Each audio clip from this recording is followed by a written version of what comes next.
এল টুনকো এল সালভাদরের এক ছোট্ট সমুদ্র শহর, যা সার্ফারদের জন্য একেবারে স্বর্গ। সার্ফিং, সানসেট আর আরাম সব একসাথে পাওয়া যাবে এইখানে। আমরা ঘুরে দেখব এর অলিগলি, সি বিচ, আর খাবো কিছু দারুণ লোকাল রেস্টুরেন্টে উইথ সি ফুড। চলো শুরু করা যাক। আমরা এখন যাচ্ছি এল তুমকো বলে একটা জায়গায়, ওটা একটা বিচ টাউন। আর এটা যেতে আমাদের এই লস চোরেস থেকে লাগবে 1 ঘন্টা মতো টাইম। এই সামনে দেখা যাচ্ছে সমুদ্র।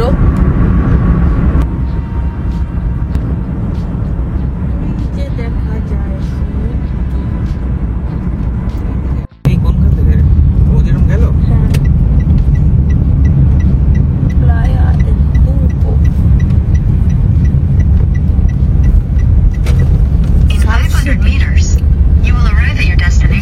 এখানে ভালো সার্ফিং। এটা তো কারোর জায়গা। এখানে আবার পার্কিং নিল $1 জাস্ট এই রাস্তাটা দিয়ে যাওয়ার জন্য। এদিকেই এটাতেই মেন, দুদিকে ভালো হোটেল রয়েছে। আর বড় রাস্তাটা ছিল ডান দিকে আছে আর কি। ওইখান থেকে ছোট্ট করে একটা বাঁদিকে রাস্তা ঢুকে গেল, সেখানেই এই মেন হোটেল টোটেল গুলো রয়েছে। পার্কিং নিশ্চয়ই আছে, একটা এগিয়ে বলেছে তো।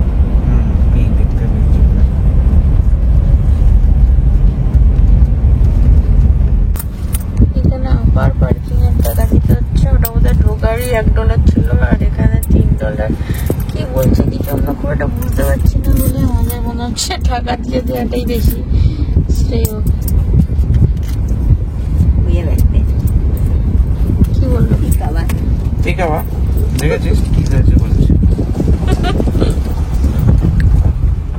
এখানে পার্কিং এ ইগুয়ানা দেখা যায়। বাপরে বাপ, হট করে উঠলো। এই একটু দাঁড়া, এই হলুদ, এটা ল্যান্ডে থাকে।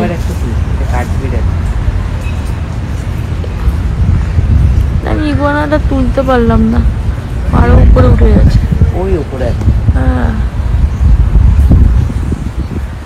এই এল তুমকো মেনলি সার্ফিং এর জন্য ফেমাস। এখানে লোকে এসে সার্ফিং শিখতেও আসে আর কি। আর মানে কোর্সেস হয় এরকম সার্ফিং এর জন্য, যারা এসে এখানে সার্ফিং শেখে। আর কারণ ঢেউ প্রচুর, তো দেখাচ্ছি।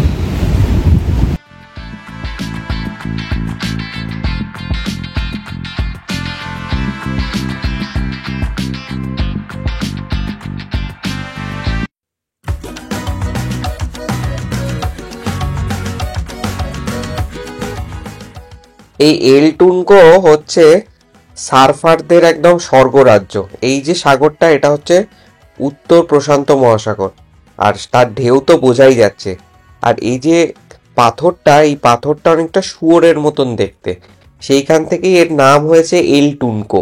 আর এইটা হচ্ছে মানে একটা খুব সুন্দর সি বিচ এই এল সালভাদরে। এখানে আশেপাশে রয়েছে প্রচুর রেস্টুরেন্ট, প্রচুর রিসর্টস, মানে একটা পুরো চিল আউট ভাইব যেন মনে হচ্ছে পুরো জায়গাতে ছড়িয়ে আছে। এখানে প্রচুর ট্যুরিস্টের আধিক্য রয়েছে, লোকালরা তো রয়েছেই, বিকজ এটা একটা এত সুন্দর বিচ ওদের কাছে। আর এল সালভাদরের যে রাজধানী আর কি, সান সালভাদর থেকে এত কাছে ড্রাইভিং ডিস্টেন্সে, তো প্রচুর লোকালও ভিড় করেছে আর প্রচুর আমেরিকান ট্যুরিস্ট দেখতে পেলাম। তো সেই জন্যে দেখলাম অনেক কিছুই এখানে, মানে স্প্যানিশ তো এদের অরিজিনাল ভাষা, বাট এটা ছাড়াও ইংরাজিতে প্রচুর জায়গায় লেখাও রয়েছে।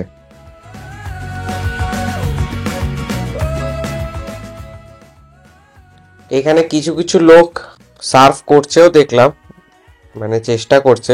আশেপাশে আমরা দেখছিলাম অনেকগুলো সার্ফিং শেখার স্কুলও রয়েছে, মানে এখানে ট্রেনিংও দেওয়া হচ্ছে, অনেকে ট্রেনিংও নিচ্ছে সার্ফিং করার জন্য। এদিকটা আবার কিরকম ম্যানগ্রোভের মতো। মনে হয় সমুদ্র যখন খুব উত্তাল থাকে বা জোয়ারের সময় হয়তো প্রবাবলি এই দিকটা অব্দি জল চলে আসে, বিকজ এত কাদা কাদা দেখছিলাম, আর একটা নালা মতন রয়েছে, তার ফলে এই জলটা এখানে স্টাক হয়ে গেছে।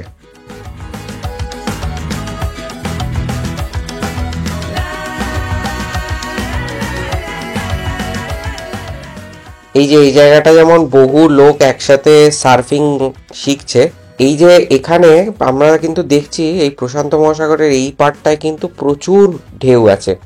ইন্ডিয়াতেও অনেক সমুদ্রে এরকম বড় বড় ঢেউ ওঠে, কিন্তু সেখানে বোধহয় সার্ফিং হয় না, প্রবাবলি হয়তো বিচের ওপর কিছুটা ডিপেন্ড করে। ইনফ্যাক্ট প্রশান্ত মহাসাগরের সব জায়গাতে আমরা দেখিনি যে এরকম সার্ফিং হচ্ছে।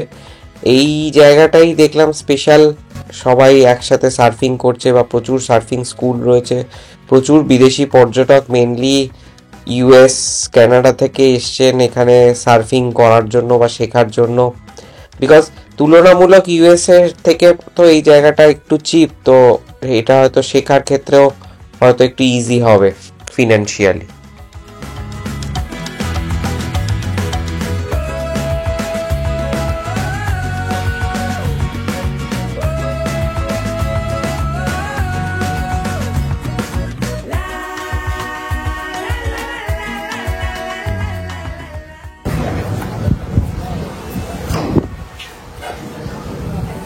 আমরা এবার এই বোকানা রেস্টুরেন্টটাতে হেঁটে যাচ্ছি।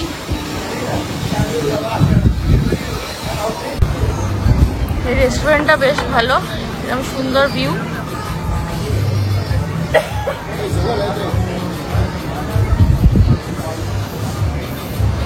কিন্তু আমাদের ওই দিকের সিটগুলো ওঠেনি, আমরা এরম একটা জায়গা বসেছি। আছে ভালো কিছু, সি ফুড রাইস আছে।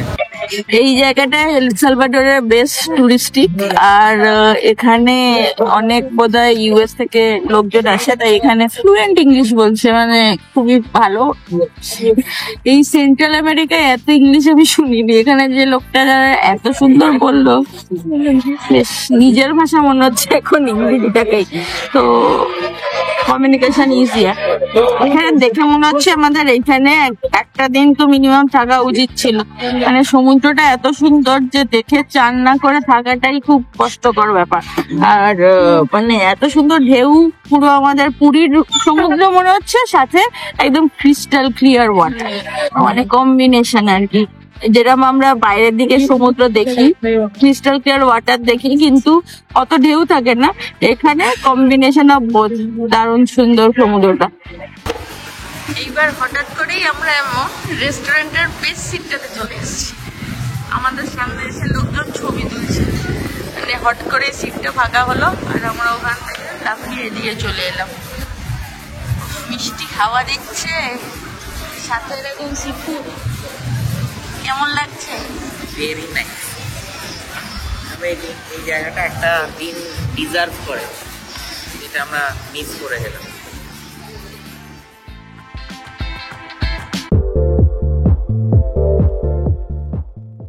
এখন যেহেতু সূর্যের প্রচন্ড তেজ, চারপাশটা কিন্তু বেশ গরম, মানে সমুদ্রের ধারে মাঝে মাঝে হাওয়া দিচ্ছে, সামুদ্রিক হাওয়া, তাতে একটু আরাম বোধ হচ্ছে, কিন্তু যদি সেটা বাদ দিই সূর্যের তেজ একদম প্রখর। আমরা মানে কিছুক্ষণ বাইরে থাকার পরই এই রেস্টুরেন্টটা খুঁজে ওপরে চলে এলাম, যাতে এই সূর্যের তেজের হাত থেকে কিছুটা বাঁচতে পারি।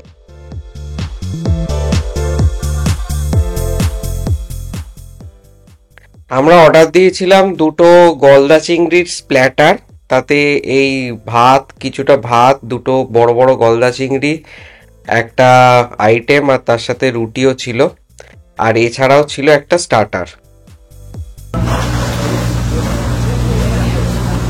লাঞ্চের পর এরপর আমরা এখন ফেরত যাব, সান সালভাদর যাব ডিরেক্টলি। এই যে এইখানে সব এই সার্ফিং এর সব ভাড়া দেওয়া এসবগুলো হয়, এই ভেতরের রাস্তাটাতেই অনেকগুলো শপস এই সবগুলো রয়েছে। মন্দারমণি ঢোকার আগে যেরকম ডাবের দোকান থাকে, এখানেও এরকম ডাবের দোকান ছিল। এখন আমরা সান সালভাদরের দিকে রওনা দিলাম।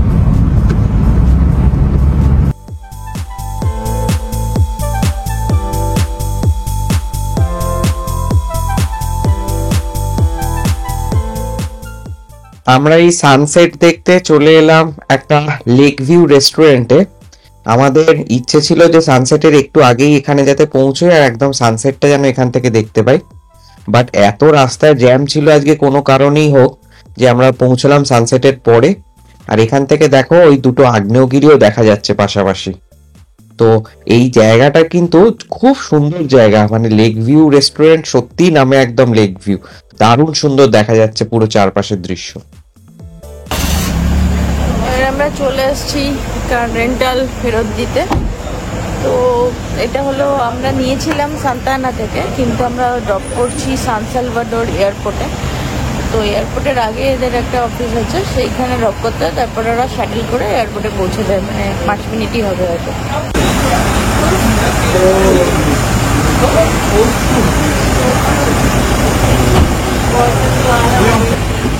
এখানে আবার প্রচুর কিছু চেক করছে, অনেকক্ষণ ধরে কি চেক করছে কে জানে। আমাদের এদিকে ফুল ইন্স্যুরেন্সও আছে।